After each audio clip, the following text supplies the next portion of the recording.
হাই আপোনালোকে আছে এক্সপাৰ্ট একাডেমিৰ সৈতে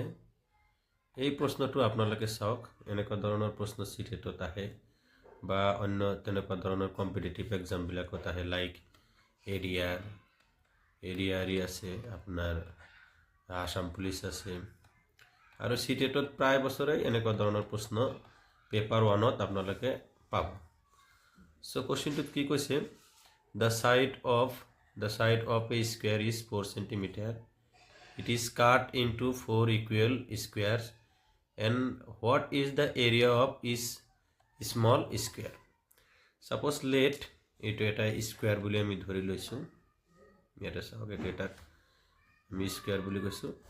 ইয়াৰ ইচ সাইড কি আছিল আমাৰ 4 সেন্টিমিটাৰ বুলি কোৱা হৈছে যদি কি কৰা হৈছে ইয়াক কি কৰা হৈছে 4 ইকুৱেল পাৰ্টছত কাটি দিয়া হৈছে দেন মই যদি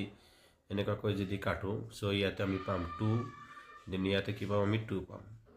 সো আৰু যদি এনেকৈ স্কয়াৰত যদি কাটি দিও তেনেহলে আমি ইয়াতে কিমান পাম 2a পাম ইয়াতে কিমান পাম 2 এতিয়াহে আমাৰ 4 ইকুৱেল স্কয়াৰত ভাগ হৈছে দ্যাট মিন্স নিউ যেটো স্মল আমি স্কয়াৰ পাম তাৰ সাইড বিলাক আমি এনেকুৱা ধৰণৰ পাম 2 2 2 আৰু 2 সো স্কয়াৰৰ এৰিয়া কি আছিল area of square equal to আছিল আমাৰ side square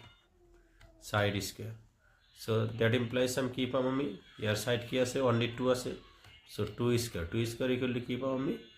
4 centimeter square so correct answer হবে option number A correct answer to হবে আমার অপশন নাম্বার A so এনেকুৱা ধৰণৰ ট্ৰিক্স জানিবলৈ হলে আমাৰ চেনেলটো ফলো কৰি ৰাখিব ধন্যবাদ